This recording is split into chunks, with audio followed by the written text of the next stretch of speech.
Morning, Eden. We are on Kuf Yud Omid Bays 110b.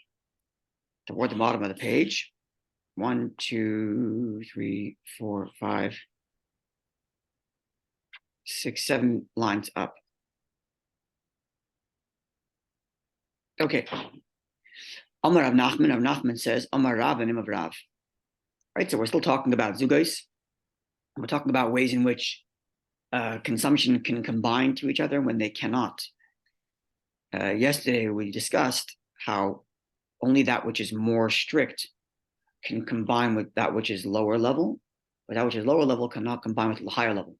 So 2 cups of wine followed by beer, the beer does not combine with 2 cups of wine, and you're still stuck at pairs. Right. 2 cups of beer followed by wine, then you're not stuck at pairs because the wine combines because the wine is of a higher status. We compare this to impurity, where that which is of a higher status can combine with the lower status to give it its shape. Actually, the smaller something is, the more strict it is. You got it backwards yesterday. The smaller something is, the more strict it is, and therefore can combine with the bigger one to give it its size. Okay. Anyway, the point is the same. Does that also have to do with like the pouring method? With what? Or the pouring method when you're mixing? Let's say I've heard that like when you're taking something on the other, you have to pour it like in spurts or something like that. In what? In spurts, like in short pours. You like when you're mixing something, let's say you have a cup and you're mixing it with something else, you don't just pour everything at once because you want to maintain like a ratio or something like that. Is that totally off topic or not familiar? No. Not familiar. I don't know. Maybe it was Jesse Davis. He would say that when he puts in Rebbe wine, he like doesn't pour his kiddush like say what, wine from the Rebbe's cup? Yeah. Okay, so there he's doing that there because he wants the majority. Okay, so he's using the principle of bittul. When you have the majority of something, it overpowers the minority, right? So if you had a tiny drop of the Rebbe's wine and you overpowered it with just ordinary wine, then the majority of the ordinary wine would overpower whatever little bit you got from the Rebbe. But if you pour a little bit at a time, then a little bit will be overpowered by the majority of Rebbe's wine, and then keep on adding that way. They're saying so that new little bit that you pour becomes a new entity every time. I'm sorry? That new little bit you pour becomes a new entity every time. It becomes part of the wine it's been overtaken by. Right. So it's like you start with like 2 drops of Rebbe wine, and then you put in 1 drop of none, and then you keep adding, and then all of a sudden. Yeah, it's a spiritual thing, isn't it? I mean, halachic, a spiritual thing, I believe. It has rooting in halacha with the idea of bittul berabim, beroiv. But it's anyway. Yeah, I don't think it's related to our topic here. 1 drop out of 6 is qualified, but if you put another drop, it's not. Here's bittul beroiv. Anyway, I don't think it's related to what we're learning here. It's not 2 out of 120. Right. Well, because you were saying that here the beer is less than the wine, and therefore it's not. It's a question of status here. It's a question of status. The wine is of a higher status than beer, and therefore it can elevate the beer, but the beer can't elevate the wine or change the wine because the beer is of a lower status. Right. Okay. And here we're not talking about mixing them into the same cup. We're talking about you drinking them, right? Right. Right. You're drinking in pairs, 2 cups of wine, and then a third beer, but the third beer, or the first beer, which is cup number 3, will not turn your pairs into an odd number because the pairs were wine and they're of a higher level. And therefore can't be altered by the beer that follows it.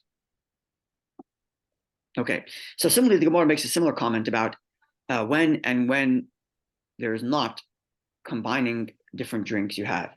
So in other words, does the third cup combine with the first 2 to render the first 2 no longer pairs? Is really the point. Is the question. So as follows. Amar Rav Nachman, Amar Rav. Rav Nachman said the name of Rav. Today, if a person drank 2 cups, so now he's in pairs, and he did so kama taka, before the plate was served to him, or before the table was brought to him, actually. In the old days, the table would be brought to them with the food on it. And if you drank 2 cups of wine before the table arrived, and then v'chad, you drink another one, a third one, ataka, while the table was there. It's kind of like my question yesterday. Whether or not benching. Whether about adding a meal That's correct. Would qualify as an addition or as a separate thing? That's right. So that's what Gemara's asking here. So you have 2 cups of wine before the meal and 1 during your meal. Is that considered one act of consumption, and therefore you're in 3, not in pairs? Or are they 2 separate acts of consumption, and before the meal you had pairs and you're stuck in pairs? So says the Gemara, mitzdarfi, this combines. And therefore, the 3rd cup, which you drank during your meal or while the table was in front of you, will combine with the 2 that came before. I presume that when it says bring your table, it means you're going to wash and. Yeah. Yeah. Good to know. Yeah. Yeah. So the Gemara says, but what if it's the other way around? Chad mikame taka. You drank 1 cup of wine before the table came. And now, but today, 2 cups of wine ataka while the presence of the table was there. Probably one of those cases. Loy mitzdarfin, it does not combine. It does not combine. Why doesn't it combine? To explain Rashbam. Right? You have to think of, because you have to. It never combines in the negative. We had No, nothing like that. Just look at the statement itself. 2 before the meal, 1 during the meal. Yes, combination. 1 before the meal, 2 during the meal, no combination. So I think it has to do with like intentionality and where you made the emphasis of your drinking. When you, the way Rashbam says and Rashi both say the same words, which just say like this: because you drank 2 pairs at your table, it doesn't help to combine, which doesn't really give anything. It doesn't give any rationality. But I think what it means is like this. I think this is really what Rashi and Rashbam are trying to say. When you drink 2 cups of wine before your meal, right, as a preparation for your meal, and when you drink cup number 3 in your meal, you're combining it with the drink you had before. But when you have 2 cups of wine at your table, that becomes the primary independent drinking. And the pre-drink before is its own entity because you had 2 at your table. So the fact that you had it at your table gives that wine, because you have the majority at your table, 2 at your table, it gives that drinking more presence, and therefore can't be combined with a precursory drink you had before. But when you have 2 before, the 3rd one could be combined. It's similar to a higher status can be combined with a lower status, not the reverse, right? Your 3rd cup, which was wine, can combine with your 2 beer. If you had 2 beer, and that's lower level, and then when you up to the higher level, drinking 3rd cup of wine, it combines. So likewise here, you have 2 cups of wine before your meal, that's preparation, and the 3rd one in your meal, higher level, it can combine to make all of them into a 3. But when you had 1 before your meal, lower level, preparation, and then 2 at your meal, the 2 at your meal are solely independent of anything else. Right? I think it's the same principle, but here it just happens to be not in terms of the actual drink, but in terms of when and how you drank it. That when you drink cups with a certain presence, they're of a higher status, and if it cannot be taken out of zugais by a drinking that was of a lower status, which was the 1 cup you had before the meal. But when you have 2 cups before your meal, which is the lower status, you can then combine with a higher status drink, the drink at your meal, to turn it into odd and no more zugais. That's what the Gemara seems to be saying based on what Rashbam says. Sorry.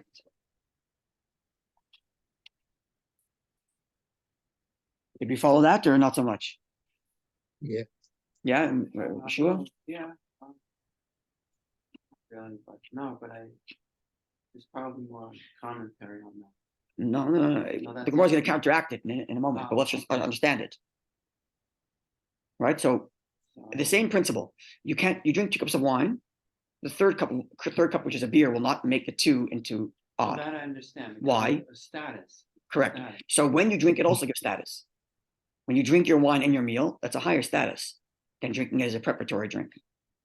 Oh, so if you have 2 drinks before the meal, one second. So now let's walk through it.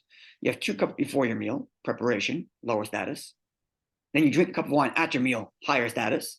That higher status 3rd cup will combine with the first lower 2 to make it into odd. Okay. But if you had 1 before your meal, lower status preparation, and 2 at your meal, status, the lower one, which is preparation, is not going to combine with the later higher status to make it into odd.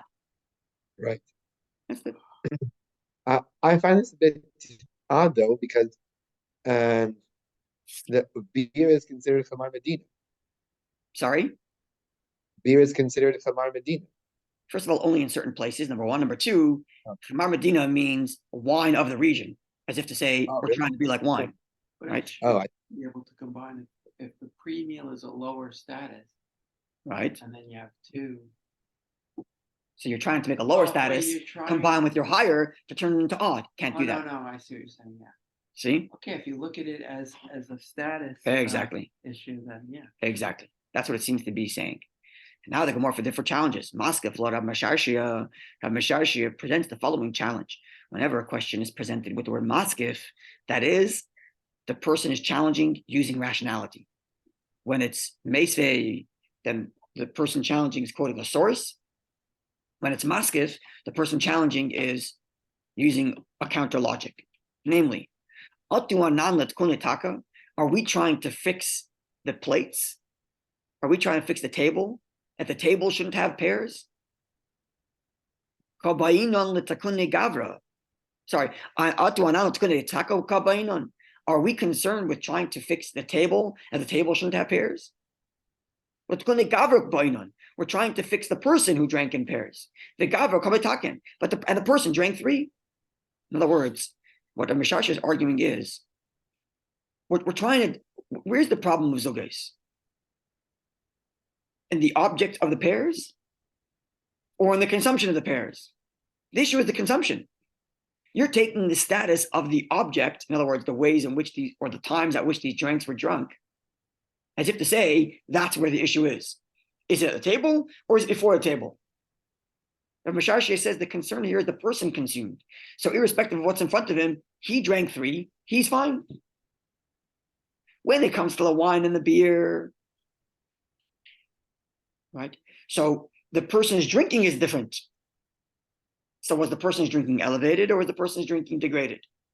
But in the case of 3 cups of wine, it's the question of how many were at the table, how many were before the table. Rav Masharshia would argue it's an irrelevant factor. Because the question is, did I drink 3 cups? And if the answer is yes, I'm fine. Well, isn't there the issue of the issue of interruption? Can you say that pre-table is a separate meal or separate? That's where I think this is about.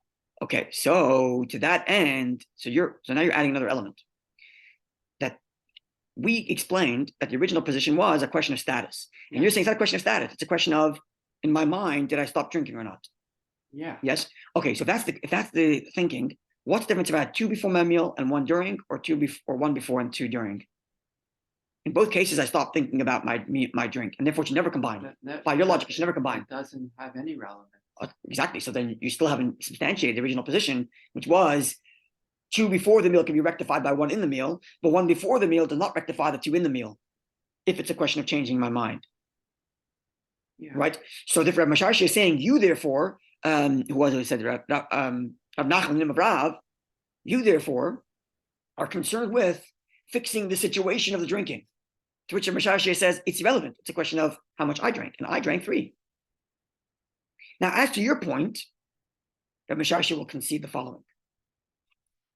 The Kula Alma, everybody will agree, even Rav Masharshia.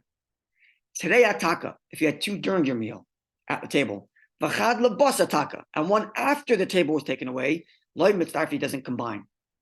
Why? Because when the table is taken away, I'm done. And the drinking after the table is gone is no longer in combination. So if it's a question of my intentionality, then it only stops at the end of my meal. Because any drinking I'm drinking before the table is in preparation for the table to arrive. So I haven't stopped. The only reason to make a distinction is because of status. To which Masharshia says, the status of the table is irrelevant. The question is my drinking. Now, in terms of what comes after the meal, after the table is gone, okay, then I agree that cups drank after the table is gone is not connected to the drinks while the table was there. Because when the table is gone, I'm over. I'm done drinking. And my mind, in my head, I've changed it. So it's on me, not the situation. And this indeed, says the Gemara, is Kiahi Maisa de Rabbi Nachmani. And this follows the story of Rabbi Bar Nachmani, which Ashbam tells us. The story was, he drank 2 cups of wine, the table was removed, and he realized he drank 2 cups of wine. This is quoted from the Gemara elsewhere. And he asked that the table be brought back so he could drink a 3rd cup. And that way, connecting his 3rd cup back to his original meal and undoing the fact that he said, hey, I'm going to stop. Which is kind of a funny thing to do, but this is what the Gemara says. He was able to do that. That's what the Gemara implies.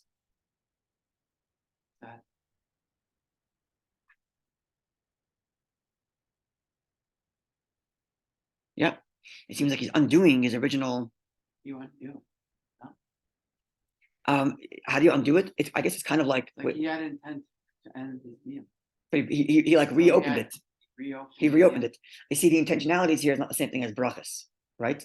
We had it before where a guy walks out of the room, comes back in, and that's considered a separation, even though for a bracha it's not a separation. So he would make a new bracha. He would make a new bracha. But because he brought the table back, it's not. In terms of zugis, it's no longer a pair because he brought the table back, thus continuing this 3rd drink to the first 2.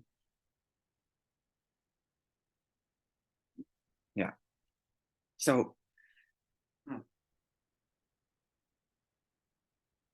the root of the dispute here is, if we're understanding this, Mary, with me? So, yeah. Yeah. So it seems, yeah, you with me? So it would seem like the root of the dispute is as follows. In the language of like halachic chakira would be chefza or gavra. This is like a common theme that we have in a lot of like this halachic analysis of Gemara, which is the object of the mitzvah most important, or the person performing it most important? So say with Shabbos candles, use that as an easy example. What's the objective? That there be light in the house, or that I light the light? Is it on the object, on the result of the activity, or is it on the action that I take? So when it comes to Shabbos candles, the primary is, I'm simplifying it, and it's much more complicated, but I'm simplifying it for the sake of analogy. When it comes to Shabbos candles, the chefza is most important. What's most important is that it result in light. Not that I light it per se. It happens to be that it's my obligation to do so. But the main point is that it result in light. The object of the light produced. Right? If the light went out, I have no mitzvah. Because there's no longer light being produced. When it comes to Hanukkah candles, it's the reverse. The action is on the gavra. The point is I light the light. If the light goes out later, not my issue. The primary is the act of lighting, right? In fact, you're not supposed to have derived benefit from the candles of the Hanukkah menorah, right? So it's much more complex, and there are those who apply chefza and gavra to both candle lighting and to menorah. I'm just making this illustration to make the point of the difference between thinking of the object, the chefza, or the gavra of the person. And here's the question here. What's the case here? So in the case over here, is it on the object of the cups? And from that perspective, the table can separate from the lower status from before. And therefore, if I have 2 cups before and 1 after, it does combine because the table is a higher status. But if I had 1 before and 2 after, the object of those cups are of a higher status than the object of the cup drank before the table. Whereas in Mishashi, it says, what do we care the table for? We care about the gavra, the person. And he drank 3 cups. Who cares about the object of how it was drunk? But the person who's drinking, the chefza or the gavra. That seems to be the crux of the argument, of the discussion here. So and therefore, it's only a question of when I change my mind, not on the status of what's around me. Who's the one who says that it doesn't matter? It only matters the person. How many? Misharshia. So he doesn't follow the opinion of the statuses of. Even in that case, he would say. Okay, the status of the wine or the beer, he would agree. Yes, because it's the status of my drinking. It's not the person. This is a higher drinking for me or a lower drinking for me. In the case of the tables, the drinking is the same for the person, but the context of the drinking is different. Oh, that's the difference. Right? So the context of the table of the drinking would mean I don't care about how the person's engaging. I care about the situation, the chefza, the object of the situation.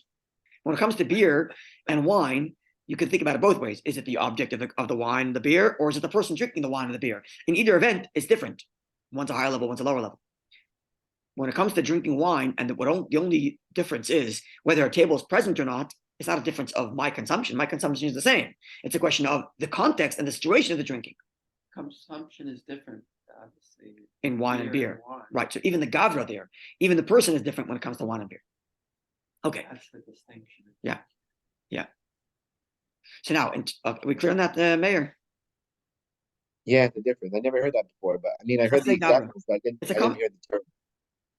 Yeah. Chefza, like chefetz in Hebrew, and gever, gavra in Hebrew. But in Aramaic, it's with the aleph at the end. Chefza and gavra. So if we're going to interpret it then, using our... What does gavra mean? Sorry? What's gavra mean? It's like the same root word as gever, man. Oh, okay. And chefza, the same root word as chefetz, as an object. Or chefetz. Is that also what we say Friday night, the Kabbalistic part? Ki gavra? Ki gavna. It's the nun. Okay, sorry. And it's a vav there too. Here it's with a vase and a resh, like gever. This word right here. Okay. Gavra. Yeah. So if we're going to then, let's think about this then in terms of our understanding of the spiritual meaning, the message behind the issue of zugos. That the issue of zugos, pairs, is a question of conflict. And bringing in the third is the Yaveh Kosav Ashlishi, the third, which reconciles the conflict. So you could think about the conflict in two ways. One is, what are the issues at hand? When I want to resolve a conflict, how do I think about it? Do I think about the arguments themselves, the object, the chefetz of the argument, and then try to reconcile between the two positions? Or is it a question of gavra, the person? Forget what they're saying. Be empathetic to the person saying it, and that's how you can reconcile. Are you reconciling based on gavra, on the people, being empathetic to the two people who are making the arguments, validating their positions, and that's how I resolve the conflict? Or do I resolve the conflict by thinking about the object of their arguments, the chefetz? These are two approaches, very distinct. And sometimes you need this one, sometimes you need that one. In interpersonal relationships, for example, marriage, siblings, parents, whatever the friends, it's much more important that you focus on the gavra, the person. Empathize with the person, understand where he's coming from, and resolutions will come on their own, even if you haven't dealt with the technical arguments. But if you validate and empathize with the people, with the gavra, with the people who are arguing, then all the argument almost becomes irrelevant. What they're saying becomes irrelevant because you've empathized with the people and you helped each of them validate the other position, the other person. Yeah.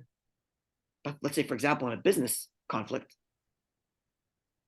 there's certainly an element of being empathizing with the person. But in a business conflict or a legal conflict, the question is, what are the arguments?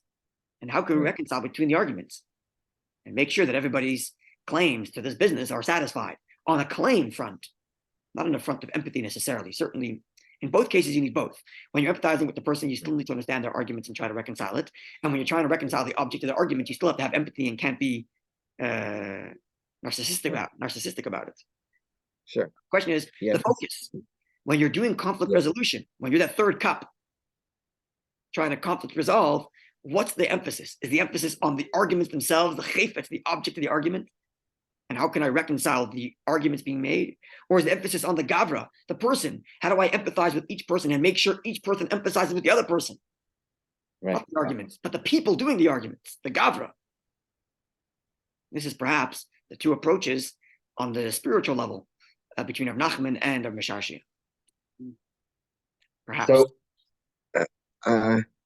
So yeah, I think that was an incredibly fascinating dichotomy you brought up between the chetz and the gavra and how it relates to interpersonal relationships and also like in the court of law where you're not trying to focus on empathy, you're just trying to like win the case, let's say. That's correct, yeah. On a technical and rational basis. That's right. What are the arguments and how do we deal with them? Yeah. Right. Versus who are the people arguing and how do we empathize with them? Very different approaches. Very different. Like let's say a discussion with one spouse is never technical or rational. It's always a discussion of what? Empathetic. And a discussion with one spouse. Yeah. Is always certainly empathetic and never technical. Although we may be blinded and think that it might be technical because that's then. But okay, so all that being said, how what's the connection to this, to the cups here? How does that?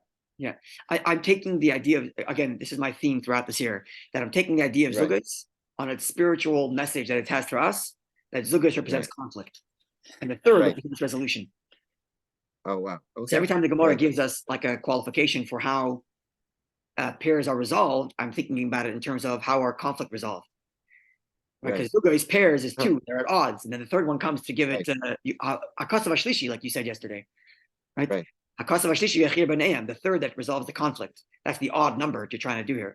So whenever the Gemara gives a qualification for how Zugas are resolved, I'm trying to extrapolate from it what that message would be in terms of conflict resolution. Heavy. Again, it's just my suggested reading of the Gemara. Okay, have a wonderful day, Yidden. Tomorrow, God willing, more about this, more qualifications of when Zugas doesn't happen. And we're going to see in terms of water, and we're going to have the same, we're going to extrapolate from it the same kind of idea, another message in how to provide conflict resolution. Quite a wonderful day. Treatment of this stuff. Sorry? I said it's a relatively long treatment of this topic in Gemara. Yep. And these might, I don't know if that. The theme of this entire table class the last couple of years has been either halacha or like Agada that have kind of spiritual messages. So those are the two pathways we're going on. And we did a lot of halacha. We're going to come back to more halacha, but here we're taking a break to look at some Agada, some messages. Yeah, it's always nice. Okay, wonderful day.